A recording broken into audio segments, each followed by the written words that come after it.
My sister took my credit card to purchase a $6,218 designer handbag. My mom didn't believe me. She defended Tessa and yelled at me, "Get out right now." 3 weeks later, the police discovered the truth. That was when the real turmoil in my family began. Hey Reddit. I'm Juliet, 29F, and I grew up learning that love in my family was conditional and easily shifted if someone more appealing came along. I wasn't born with a silver spoon, but my younger sister, Tessa, seemed to have the entire set handed to her before she could even crawl. At 24F, 5 years younger than me, my parents adored her while they merely tolerated me. I was the responsible one, the problem solver, the peacemaker, but they labeled that as being uptight. Tessa was impulsive, selfish, and reckless, and they called her free-spirited. It started when we were kids. I remember getting an A+ in math and hearing my dad say I should try harder. That same year, Tessa failed her biology class and was taken out for ice cream to lift her spirits. That was the dynamic. Every time she messed up, the world adjusted to cushion her fall. When I needed help, I was told I should know better. My dad shouted, "Bastards don't belong on family trips." Then he slammed the door, leaving me feeling like garbage. They explored Europe while I spent 15 years belittled in a house that was legally mine. But the day I discovered their secret, I made them kneel and plead. Hi Reddit, I'm Elise, and I never believed people who said some families are worse than enemies. I thought they might be exaggerating or just going through a tough time. But maybe I was just eager to believe my own family wasn't as cruel as they actually were. I grew up in a calm suburb in what many would call a respectable home. My dad, Arthur, was a prominent lawyer in our town. My mom, Denise, was the ideal homemaker with pearls, casseroles, and a permanent chill in her smile. And then there was my half-brother, Mason, the golden boy. I refer to him as my half-brother now because that's what I later found out he truly was. At the time, I thought we were just siblings. On the surface, our family seemed polished. But behind the closed doors of that 2-story colonial house, I was treated like an unwanted visitor. Scratch that. More like a stray dog. They cared too much to kick me out, but disliked me too much to show love. I first realized I was different at the age of 8. My birthday passed without a gift, while Mason had a full bounce house party with a magician the month before. When I asked my mother why no one celebrated my birthday, she coldly replied, "You should be grateful we even keep you here." I wasn't foolish. By the time I was 10, I began asking questions. I didn't resemble my dad much, and he never really looked at me with warmth. Not even annoyance, just indifference. It felt like I existed only to irritate his space. The few times I dared to speak at the dinner table, he'd glare until I fell silent. But everything came to a head when I was 14. We were getting ready for a family trip to Europe. My dad had been talking about it for months. Rome, Paris, Barcelona. I was thrilled. For once, maybe I could be part of the family, not just the shadow. I packed my bag 3 days early and picked out books to read on the flight. I was already imagining the Eiffel Tower at night, how it would feel to see something beautiful with my own eyes. Then came the day of departure. I came downstairs with my bag, dressed and ready. Mason was already lounging on the couch, sunglasses on his head, acting like a model in a summer ad. My mom looked up and blinked as if I was a stranger entering the wrong house. "Why are you dressed?" she asked sharply. "I'm ready for the flight," I replied, confused. "Aren't we leaving at 10? My dad, standing by the door with his suitcase, turned around so slowly it made my stomach churn.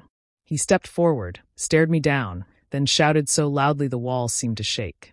"Bastards don't belong on family vacations." That word, bastard, hit me like a bullet. I stood frozen, trembling, trying to comprehend. He grabbed his suitcase and marched out the door. My mom followed, offering no glance, no explanation, just silence. Mason smirked at me and said, "Better luck next life, sis." Then he slammed the door. I remember standing there for hours, bag still gripped in my hand. As if I stood there long enough, they'd come back, say it was a joke, that they forgot something and realized they made a mistake. They didn't. I spent the next 2 weeks alone in that empty house while they shared cheerful photos across Europe. Then came the real shock when I turned 18 and believed I could finally leave. But life had more harsh lessons. One evening, I received a letter from a lawyer I had never met. It was from a firm in my biological mother's name, a mother I barely knew. She had passed away when I was a baby, and according to my dad, she was some unstable woman who abandoned me. The letter revealed the opposite. She owned the house we lived in, fully paid for, legally in her name. When she died, guardianship and temporary residency were given to my dad. But the property itself became mine the moment I turned 18. I was shocked. For years, they treated me like a parasite. But I was the one who owned the very house they made me feel worthless in. I kept it a secret, played dumb, and quietly observed. For 15 years, I stayed not because I wanted to, but because something in me wanted to see how far they'd go. They had no idea the house was legally mine. They treated me like I was squatting in their palace. My dad even joked once, "When are you going to move out of my house, Leech?" Meanwhile, they never paid a cent toward maintenance. I worked to keep the roof from leaking, fixed the boiler with my own savings, and paid property taxes behind their backs once I quietly took control through the trust my mother left.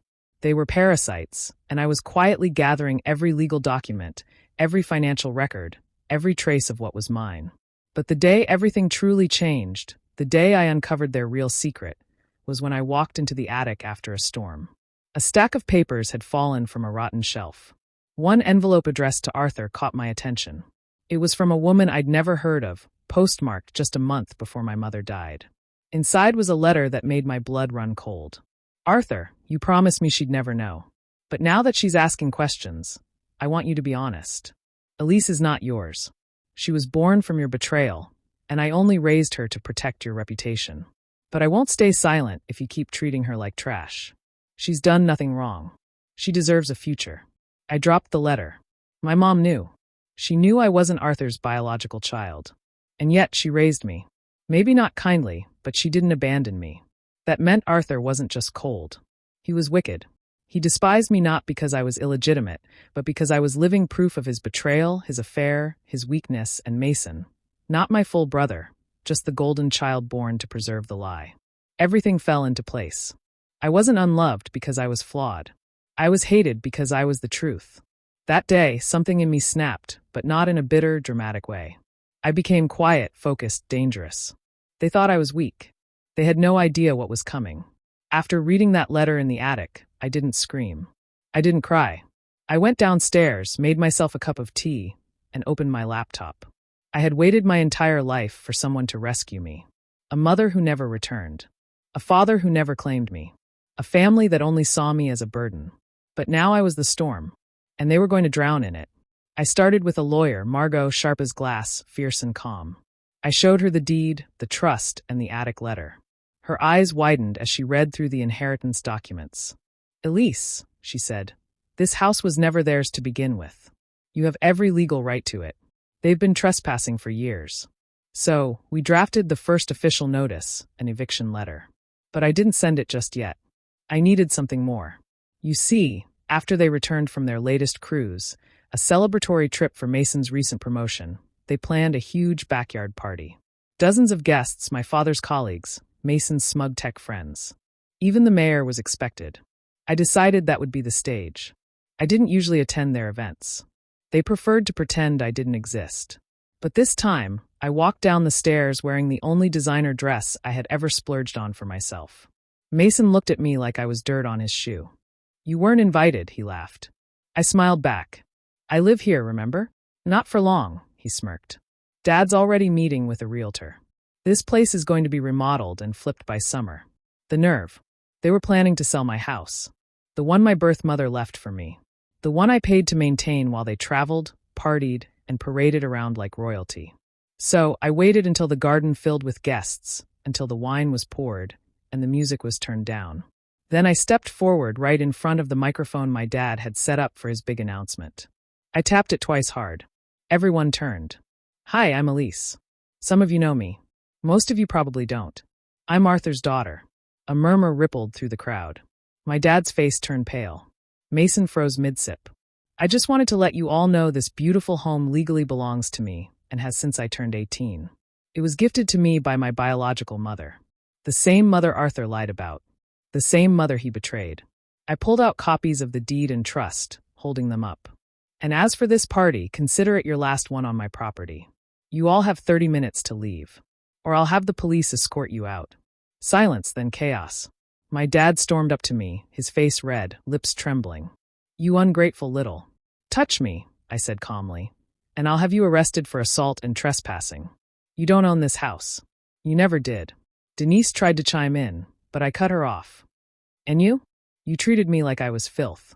Do you even remember my birthdays? Because I remember Mason's, every single one. With cake, with gifts, with love.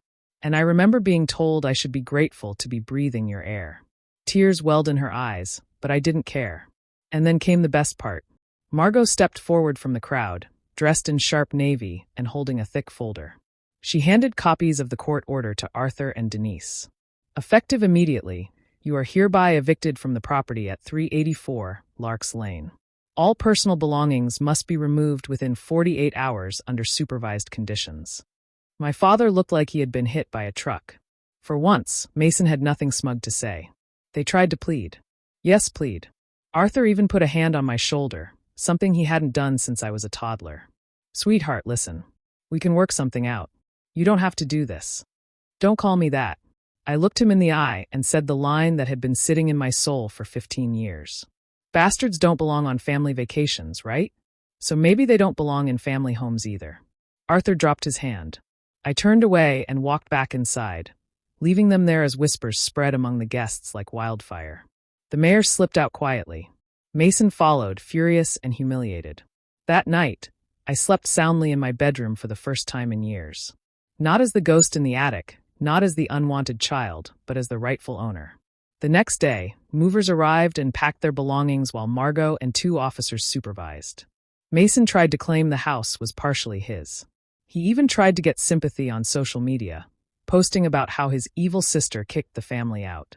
But I had receipts, documents, truth, screenshots of every time they degraded me, mocked me, and left me behind. Public opinion didn't swing in his favor. A week later, I redecorated the house, painted the walls, got rid of the furniture they chose, and finally created a space that felt like mine. I donated some of their luxury items. The rest I sold to start a small nonprofit focused on helping girls from unstable homes. A year later, I began speaking publicly about family betrayal and silent strength. I published a memoir that became a bestseller. My father now rents a tiny condo. My mother disappeared from public life.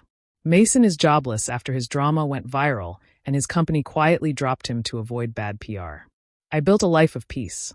They say revenge is sweet, but honestly, peace is sweeter because the true victory wasn't watching them kneel or plead. It was knowing I never had to hear them speak again. And they would never forget the day the bastard became the boss.